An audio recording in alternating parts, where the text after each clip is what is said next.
एक आदमी रात के अंधेरे में पुल के किनारे खड़ा है। नीचे तेज बहती नदी, ऊपर टूटता हुआ पुल। उसके सामने दो रास्ते हैं। पहला रास्ता सुरक्षित, वापस लौट जाओ जहां से आए थे, जहां सब कुछ नोन है, प्रिडिक्टेबल है, सेफ है। दूसरा रास्ता खतरनाक, इस टूटते पुल को पार करो, नदी के उस पार जाओ जहां कुछ भी कंफर्म नहीं, जहां अंधेरा है, जहां अननोन है, लेकिन जहां पॉसिबिलिटी भी है। वो आदमी एक गहरी सांस लेता है और कदम बढ़ा देता है टूटते पुल पर, क्योंकि उसे पता है कि असली खतरा पुल को पार करने में नहीं है। असली खतरा वहीं खड़े रहने में है, जहां ग्रोथ नहीं है, जहां पॉसिबिलिटीज नहीं है, जहां लाइफ बस एग्जिस्ट कर रही है, लिव नहीं कर रही।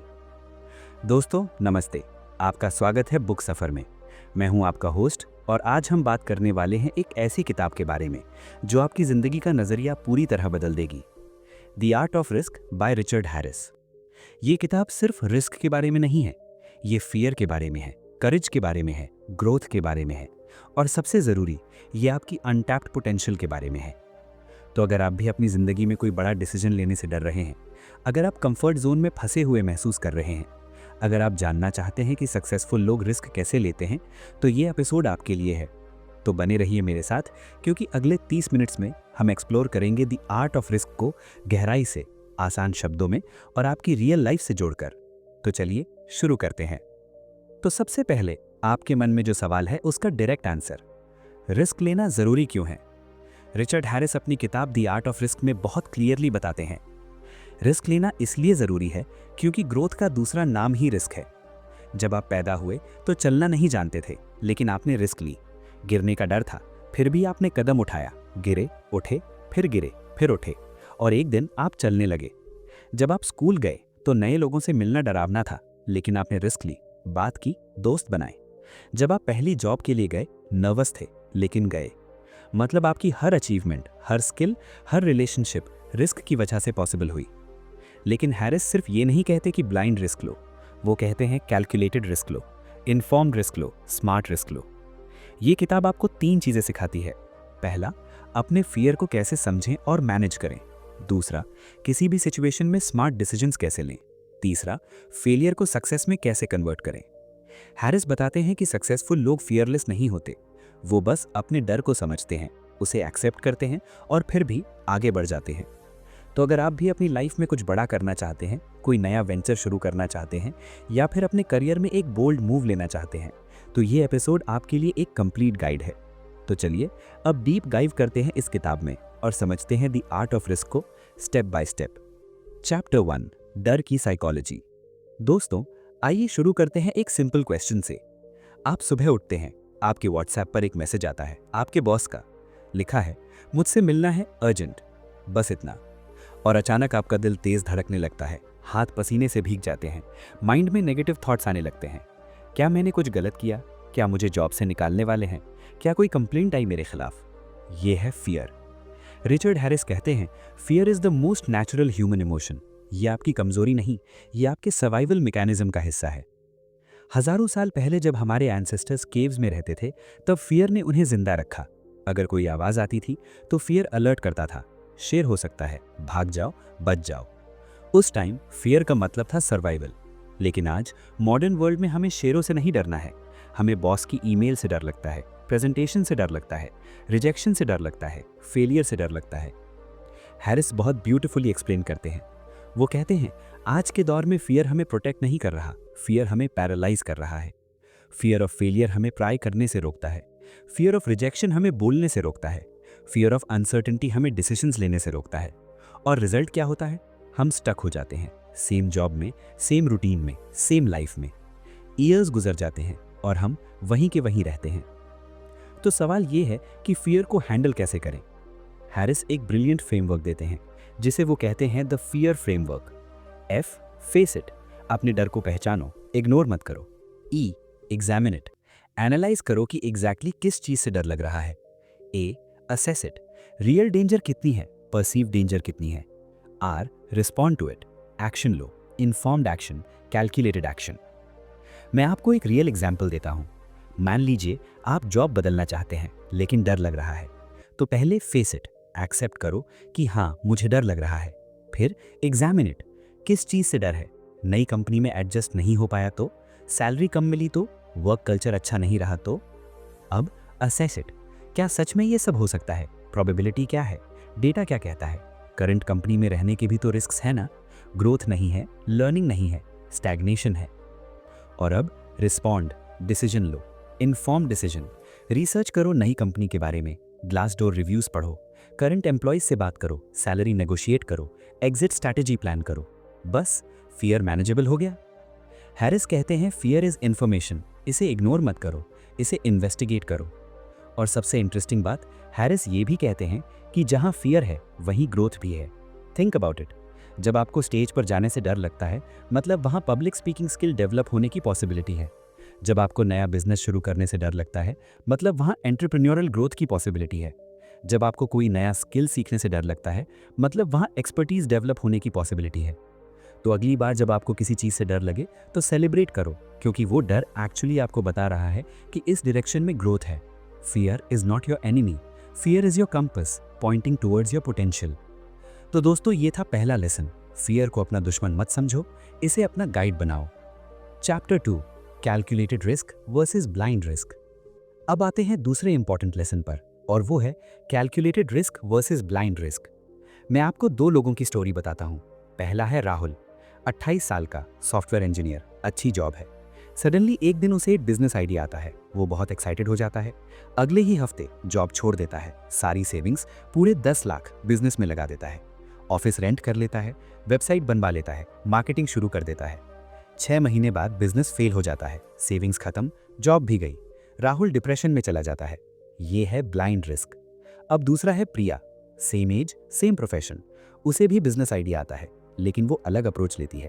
पहले वो रिसर्च करती है, मार्केट एनालिसिस करती है, कॉम्पिटिटर्स को स्टडी करती है, पोटेंशियल कस्टमर्स से बात करती है। फिर वो साइड हसल के रूप में शुरू करती है, जॉब कंटिन्यू रखती है, वीकेंड्स में काम करती है, छोटे लेवल पर टेस्ट करती है। 3 महीने में पहले कस्टमर्स आ जाते हैं, रेवेन्यू जनरेट होने लगता है, फीडबैक मिलता है, प्रोडक्ट इंप्रूव करती है। 6 महीने में सस्टेनेबल इनकम होने लगती है। तब वो पार्ट टाइम जॉब पर स्विच करती है। 1 साल में बिजनेस पूरी तरह स्टेबल हो जाता है। तब वो फुल टाइम एंटरप्रेन्योर बनती है। आज प्रिया का बिजनेस सक्सेसफुली चल रहा है। ये है कैलकुलेटेड रिस्क। रिचर्ड हैरिस बहुत क्लियरली बताते हैं, रिस्क लेना इंपॉर्टेंट है, लेकिन रेकलेस होना स्टूपिडिटी है। हैरिस एक फॉर्मूला देते हैं जिसे वो कहते हैं the risk equation. Risk value equals potential reward divided by probability of loss multiplied by impact of loss. सुनने में कॉम्प्लिकेटेड लग सकता है, लेकिन है बहुत सिंपल। जब भी आप कोई रिस्क लें तो 3 चीजें चेक करो।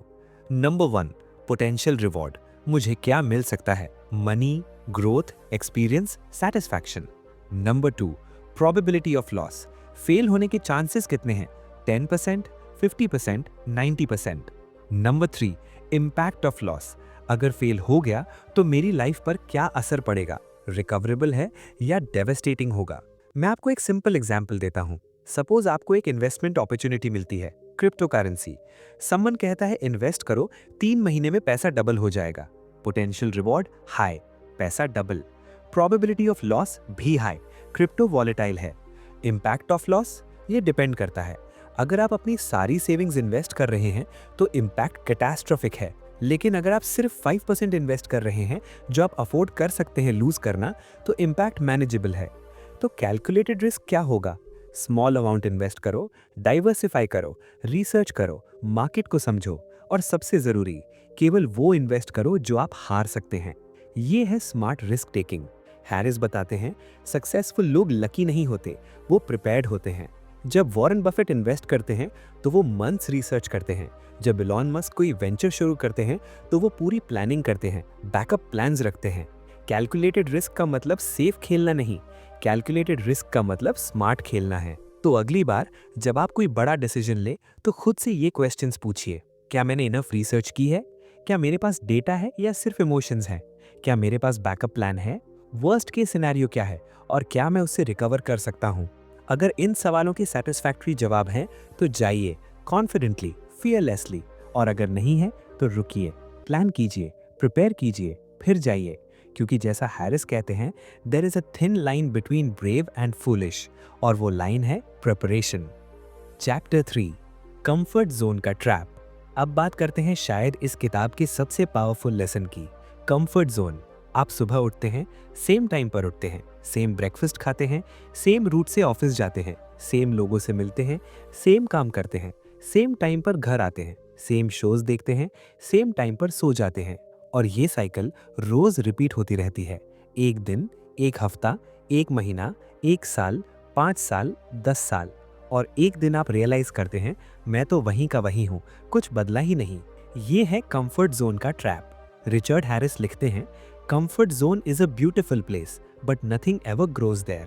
कंफर्ट जोन एक वार्म ब्लैंकेट की तरह है, कोजी, सेफ, फेमिलियर, लेकिन रिस्ट्रिक्टिंग भी।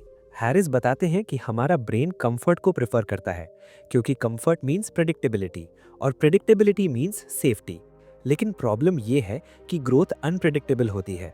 नई चीजें सीखना अनकंफर्टेबल होता है, नए लोगों से मिलना अनकंफर्टेबल होता है, नई चैलेंजेस लेना अनकंफर्टेबल होता है। तो जब आप कंफर्ट जोन में रहते हैं तो आप एक्चुअली ग्रोथ को सैक्रिफाइस कर रहे होते हैं। हैरिस एक मॉडल इंट्रोड्यूस करते हैं, 3 zones of human experience. Zone number 1, comfort zone, जहां आप सेफ फील करते हैं, सब कुछ फेमिलियर है, कोई चैलेंजेस नहीं, कोई सरप्राइजेस नहीं, लेकिन कोई ग्रोथ भी नहीं। जोन नंबर 2, ग्रोथ जोन, ये कंफर्ट जोन से थोड़ा बाहर है। यहाँ चैलेंजेस हैं, यहाँ डिस्कम्फर्ट है, यहाँ अनसर्टेनिटी है, लेकिन यहाँ लर्निंग भी है, यहाँ डेवलपमेंट भी है, यहाँ ट्रांसफॉर्मेशन भी है। जोन नंबर 3, पैनिक जोन, ये बहुत दूर है कंफर्ट जोन से। यहाँ ओवरवेलमिंग स्ट्रेस है, यहाँ आप कोप नहीं कर पाते, यहाँ ट्रॉमा है। तो गोल क्या है? गोल है धीरे धीरे, ग्रेजुअली कंफर्ट जोन से ग्रोथ जोन में मूव करना, लेकिन पैनिक जोन में जंप नहीं करना। मैं आपको एग्जाम्पल देता हूँ। मान लीजिए आप पब्लिक स्पीकिंग से डरते हैं। कंफर्ट जोन अप्रोच, कभी स्टेज पर ना जाना, प्रेजेंटेशन से बचना। पैनिक जोन अप्रोच, अचानक 500 लोगों के सामने की नोट स्पीच देना। ग्रोथ जोन अप्रोच, पहले 5 दोस्तों के सामने बोलना, फिर 10 कलीग्स के सामने बोलना, फिर 50 लोगों के सामने बोलना, फिर 200 के सामने बोलना, फिर 500 के सामने बोलना। ये है progressive expansion of comfort zone. Harris बहुत ब्यूटीफुली कहते हैं, every time you step into your growth zone, your comfort zone expands. मतलब जो आज अनकंफर्टेबल है वो कल कंफर्टेबल हो जाएगा। पहली बार जब आपने साइकिल चलाई, डर लगा, आज आप बिना सोचे चला लेते हैं। पहली बार जब आपने किसी स्ट्रेंजर से बात की, नर्वस थे, आज आप इजीली बात कर लेते हैं।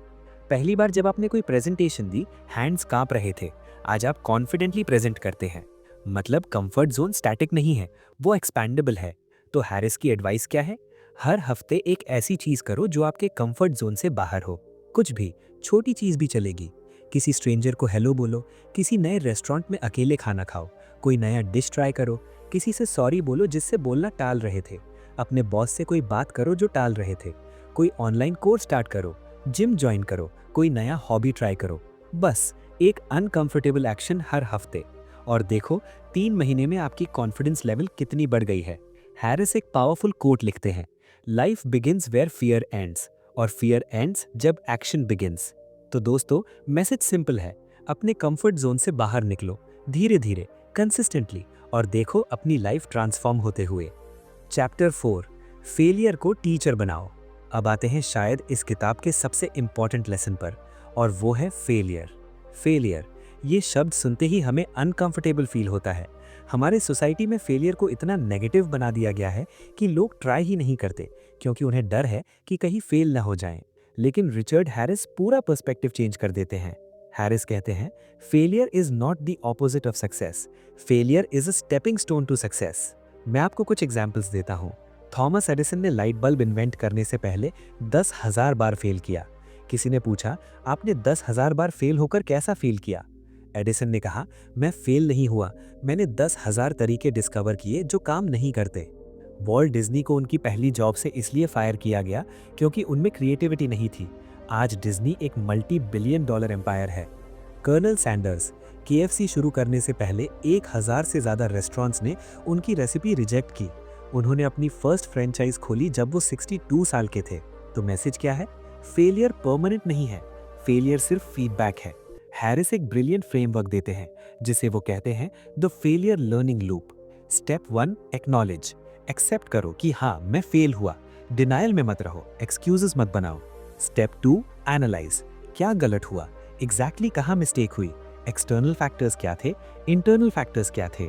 Step 3 extract. इस फेलियर से मैं क्या सीख सकता हूँ, कौन सी स्किल्स डेवलप करनी है, कौन सी अप्रोच चेंज करनी है। Step 4 adjust. अगली बार मैं क्या डिफरेंटली करूँगा, कौन सी स्ट्रैटेजी चेंज करूँगा। Step 5 reattempt. फिर से ट्राई करो, लेकिन सेम अप्रोच से नहीं, इम्प्रूव्ड अप्रोच से, वाइजर अप्रोच से। और ये साइकिल तब तक रिपीट करो जब तक सक्सेस ना मिल जाए। हैरिस बताते हैं, सबसे बड़ा डिफरेंस सक्सेसफुल और अनसक्सेसफुल लोगों में ये नहीं है कि सक्सेसफुल लोग फेल नहीं होते। सबसे बड़ा डिफरेंस ये है कि सक्सेसफुल लोग फेल होने के बाद भी कंटिन्यू करते हैं, वो क्विट नहीं करते। मैं आपको अपनी पर्सनल स्टोरी बताता हूँ। जब मैंने ये चैनल शुरू किया, पहले 3 वीडियोस, कुल मिलाकर 100 व्यूज आए। मुझे लगा शायद ये मेरे लिए नहीं है, मुझे लगा क्विट कर दूं। लेकिन फिर मैंने सोचा क्या गलत हुआ। मैंने एनालाइज किया, पता चला वीडियो क्वालिटी अच्छी नहीं थी, कंटेंट स्ट्रक्चर वीक था, थंबनेल्स अट्रैक्टिव नहीं थे। तो मैंने इंप्रूव किया, बेटर इक्विपमेंट ली, स्क्रिप्टिंग पर काम किया, थंबनेल्स डिज़ाइन सीखे, एसईओ पढ़ा, और फिर धीरे धीरे व्यूज़ बढ़ने लगे, सब्सक्राइबर्स बढ़ने लगे। आज थाउजेंड्स लोग देखते हैं। अगर मैं पहली फेलियर के बाद क्विट कर देता तो ये कॉन्वर्जेशन हो ही नहीं रही होती। तो हैरिस का मैसेज सिंपल है, फेल होना ओके है, फेल होना नेचुरल है, फेल होना एक्चुअली नेसेसरी है। क्योंकि जो लोग फेल होते हैं वो वही हैं जो ट्राई कर रहे होते हैं, जो ट्राई नहीं कर रहे वो तो फेल भी नहीं हो सकते। हैरिस लिखते हैं, if you are not failing you are not trying hard enough. तो दोस्तों, फेलियर से डरो मत, फेलियर को एम्ब्रेस करो, फेलियर को टीचर बनाओ, क्योंकि हर फेलियर आपको सक्सेस के एक कदम और करीब ले जाती है। अब आते हैं 5वें लेसन पर, डिसीजन मेकिंग की आर्ट। लाइफ डिसीजंस की सीरीज है, छोटे डिसीजंस, बड़े डिसीजंस। हर रोज हम हंड्रेड्स डिसीजंस लेते हैं, क्या पहनूं, क्या खाऊं, किस रूट से ऑफिस जाऊं। लेकिन कुछ डिसीजंस लाइफ चेंजिंग होते हैं, कौन सी जॉब लूं, किससे शादी करूं, कहां इन्वेस्ट करूं, कौन सा करियर चुनूं। और इन्हीं बिग डिसीजंस में हम स्टक हो जाते हैं, पैरालाइज्ड हो जाते हैं। रिचर्ड हैरिस बताते हैं, डिसीजन मेकिंग एक स्किल है जिसे सीखा जा सकता है, प्रैक्टिस किया जा सकता है, मास्टर किया जा सकता है। Harris the decision matrix introduce करते हैं। जब भी आपके सामने कोई टफ डिसीजन हो तो ये स्टेप्स फॉलो करो। Step 1, define the decision clearly. Exactly क्या डिसाइड करना है वो क्लियरली लिखो। Example, should I switch jobs. Step 2, list all options. सारे पॉसिबल ऑप्शंस लिखो, मतलब सिर्फ येस या नो मत सोचो, बीच के ऑप्शंस भी हो सकते हैं। ऑप्शन ए, करंट जॉब में रहूं। Option B, offered job join करो। ऑप्शन सी, कुछ महीने और करंट जॉब में रहकर बेटर अपॉर्चुनिटी ढूंढूं। ऑप्शन डी, सबैटिकल लूं और अपस्किल करूं। Step 3, define your criteria. आपके लिए क्या इंपॉर्टेंट है, पैसा, growth, work life balance, learning, stability. Step 4, evaluate each option. हर ऑप्शन को हर क्राइटेरिया पर स्कोर दो 1 to 10। Step 5, calculate. जो ऑप्शन सबसे हाई स्कोर करे वो ऑब्जेक्टिवली बेस्ट ऑप्शन है। लेकिन हैरिस यहाँ एक बहुत इंपॉर्टेंट बात कहते हैं, समटाइम्स हार्ट को भी सुनना जरूरी है, क्योंकि best decision on paper best decision in reality नहीं होता हमेशा। हैरिस बताते हैं, use your head to make the list, use your heart to make the choice. मतलब लॉजिक से एनालाइज करो, लेकिन फाइनल डिसीजन अपनी गट फीलिंग से लो, क्योंकि अल्टीमेटली आपको अपने डिसीजन के साथ जीना है। और अगर डिसीजन आपकी वैल्यूज, आपकी प्रायोरिटीज, आपके ड्रीम्स के साथ अलाइन नहीं है तो चाहे कितना भी लॉजिकल हो वो राइट नहीं है। हैरिस एक ब्यूटीफुल कोट देते हैं, there is no universally right decision, there is only the decision that is right for you. मैं आपको एक एग्जाम्पल देता हूँ। 2 लोग, same age, same qualifications, same opportunities. पहला आदमी high paying corporate job choose करता है, लॉन्ग आवर्स, हाई स्ट्रेस, लेकिन फाइनेंशियल सिक्योरिटी, फास्ट ग्रोथ। दूसरा आदमी एनजीओ में काम करता है, कम सैलरी लेकिन satisfaction, social impact, work life balance. कौन सही है? दोनों, क्योंकि दोनों ने अपनी प्रायोरिटीज के हिसाब से डिसाइड किया। पहले के लिए फाइनेंशियल सिक्योरिटी ज्यादा इंपॉर्टेंट थी, दूसरे के लिए पर्पस ज्यादा इंपॉर्टेंट था। तो हैरिस का मैसेज सिंपल है, अपनी खुद की प्रायोरिटीज डिफाइन करो, दूसरों की नहीं, सोसाइटी की नहीं, फैमिली की नहीं, अपनी। और फिर उन प्रायोरिटीज के हिसाब से अपने डिसीजंस लो। और एक बार डिसीजन ले लिया तो कमिट करो, सेकंड गेस मत करो, रिग्रेट मत करो, अपने डिसीजन के साथ फुली शो अप करो। क्योंकि वर्स्ट डिसीजन है नो डिसीजन, और सेकंड वर्स्ट डिसीजन है half hearted decision. Best decision है होल हार्टेड डिसीजन, भले ही वो बाद में गलत साबित हो, क्योंकि गलत डिसीजन से भी आप सीख सकते हैं, लेकिन नो डिसीजन से आप बस रिग्रेट करते रहते हैं। चैप्टर 6, अपॉर्चुनिटीज को पहचानो। अब आते हैं इस किताब के सबसे फैसिनेटिंग लेसन पर, अपॉर्चुनिटीज। रिचर्ड हैरिस कहते हैं, opportunities don't happen, you create them. दुनिया में दो तरह के लोग होते हैं। पहली कैटेगरी जो वेट करते रहते हैं कि कोई परफेक्ट अपॉर्चुनिटी आ जाए। वो कहते रहते हैं अभी टाइम सही नहीं है, अभी मार्केट सही नहीं है, अभी मेरे पास रिसोर्सेज नहीं है। दूसरी कैटेगरी जो अपॉर्चुनिटीज क्रिएट करते हैं, वो जहां हैं वहीं से शुरू कर देते हैं, जो रिसोर्सेज हैं उन्हीं से काम निकाल लेते हैं। हैरिस एक फैसिनेटिंग कॉन्सेप्ट बताते हैं, हिडन अपॉर्चुनिटीज इन क्राइसिस। जब भी कोई क्राइसिस आती है, हर आदमी प्रॉब्लम देखता है, लेकिन स्मार्ट लोग अपॉर्चुनिटी भी देखते हैं। 2008 रिसेशन, इकोनॉमी क्रैश हो रही थी, कंपनीज बंद हो रही थी, लोग जॉब्स खो रहे थे। सबने कहा यह सबसे बुरा टाइम है बिजनेस करने का। लेकिन उसी टाइम एयरबीएनबी शुरू हुआ, ऊबर शुरू हुआ, व्हाट्सएप शुरू हुआ, क्योंकि फाउंडर्स ने अपॉर्चुनिटी देखी। रिसेशन में लोगों को एक्स्ट्रा इनकम चाहिए थी, अपने एक्स्ट्रा रूम रेंट पर दे सकते हैं, एयरबीएनबी। रिसेशन में लोग टैक्सी अफोर्ड नहीं कर पा रहे थे, कारपूलिंग का कॉन्सेप्ट, ऊबर। लोग एक्सपेंसिव इंटरनेशनल कॉल्स अफोर्ड नहीं कर पा रहे थे, free messaging, WhatsApp. Same crisis, कुछ लोगों के लिए डिजास्टर, कुछ लोगों के लिए अपॉर्चुनिटी। हैरिस बताते हैं अपॉर्चुनिटी रिकग्निशन एक माइंडसेट है। इस माइंडसेट को डेवलप करने के लिए हैरिस 3 क्वेश्चंस बताते हैं, हर सिचुएशन में खुद से पूछो। क्वेश्चन 1, इस सिचुएशन में किसे प्रॉब्लम हो रही है। क्वेश्चन 2, मैं उस प्रॉब्लम को कैसे सॉल्व कर सकता हूं। क्वेश्चन 3, अगर मैं ये सॉल्व कर दूं तो मुझे क्या मिल सकता है। मैं आपको रीसेंट एग्जांपल देता हूं, कोविड पैंडेमिक। प्रॉब्लम, लोग घर में लॉक्ड हैं, बोर हो रहे हैं, सोशल इंटरेक्शन मिस कर रहे हैं। Solution, online platforms, Zoom, Netflix party, house party, among us game. Result, इन सब कंपनीज और गेम्स की पॉपुलैरिटी एक्सप्लोड हो गई। प्रॉब्लम, लोग ग्रोसरीज के लिए बाहर नहीं जा सकते। Solution, online grocery delivery, Big Basket, Grofers, Amazon Fresh. Result, इन कंपनीज का बिजनेस मल्टीप्लाई हो गया। तो हैरिस का मैसेज क्या है? प्रॉब्लम्स सिर्फ प्रॉब्लम्स नहीं है, प्रॉब्लम्स एक्चुअली डिस्गाइज्ड अपॉर्चुनिटीज हैं। लेकिन उन अपॉर्चुनिटीज को देखने के लिए आपको एक्टिवली देखना पड़ेगा, ऑब्जर्व करना पड़ेगा, क्वेश्चन करना पड़ेगा, और सबसे इंपॉर्टेंट, आपको रिस्क लेनी पड़ेगी उस अपॉर्चुनिटी को ग्रैब करने की। हैरिस एक ब्यूटीफुल लाइन लिखते हैं, फॉर्चून फेवर्स द ब्रेव, लेकिन ऐड करते हैं but only if the brave are also prepared. मतलब लक उन्हीं का साथ देती है जो रिस्क लेते हैं, लेकिन सस्टेनेबल सक्सेस उन्हीं को मिलती है जो प्रिपेयर्ड भी हैं।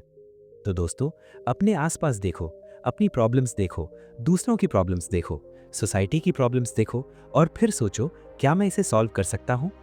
हो सकता है आपका नेक्स्ट बिग आइडिया वहीं छिपा हो, उसी प्रॉब्लम में। Conclusion and final message. तो दोस्तों, हम पहुंच गए हैं अपनी इस जर्नी के अंत पर। The art of risk by Richard Harris. ये सिर्फ एक किताब नहीं है, ये एक माइंडसेट है, एक फिलॉसफी है, एक वे ऑफ लिविंग है। आज हमने क्या सीखा? हमने सीखा कि फियर आपका दुश्मन नहीं है, फियर एक सिग्नल है, एक कंपास है जो ग्रोथ की डायरेक्शन बताता है। जहां डर है वहां पॉसिबिलिटी भी है। हमने सीखा कि रिस्क लेना जरूरी है, लेकिन ब्लाइंड रिस्क नहीं, calculated risk, informed risk, smart risk, जिसमें रिसर्च हो, प्लानिंग हो, बैकअप हो। हमने सीखा कि कंफर्ट जोन भले ही कंफर्टेबल हो, लेकिन वहां ग्रोथ नहीं होती।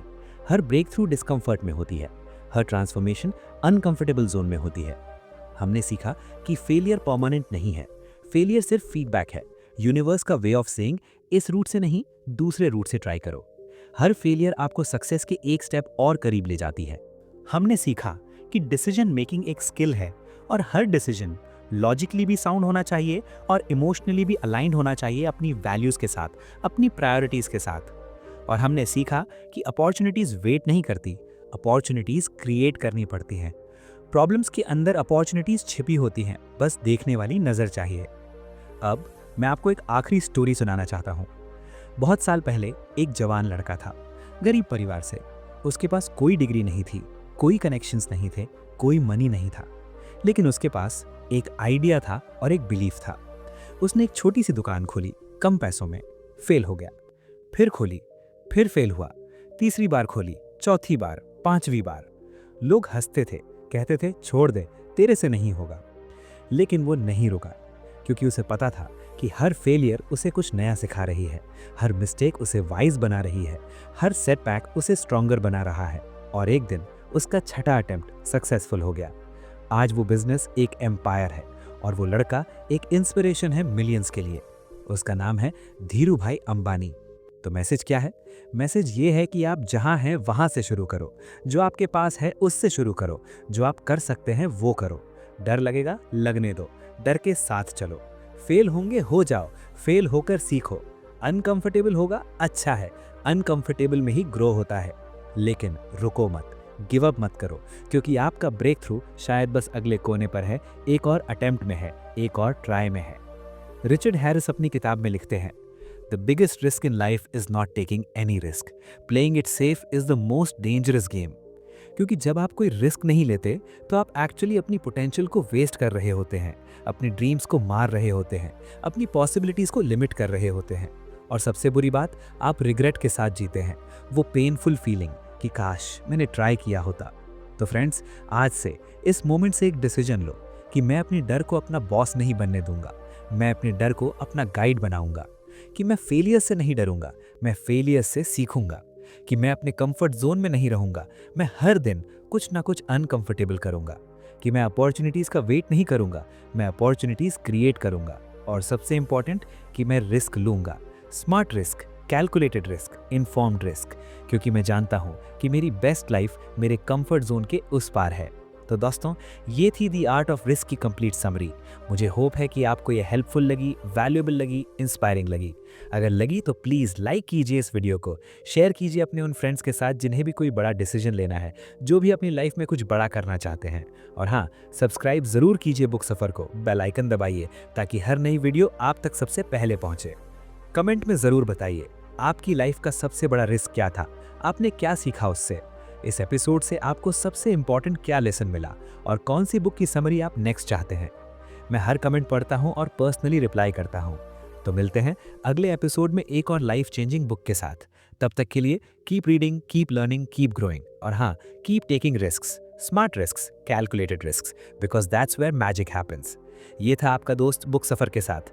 Take care, stay safe and remember, your best life is waiting for you on the other side of fear.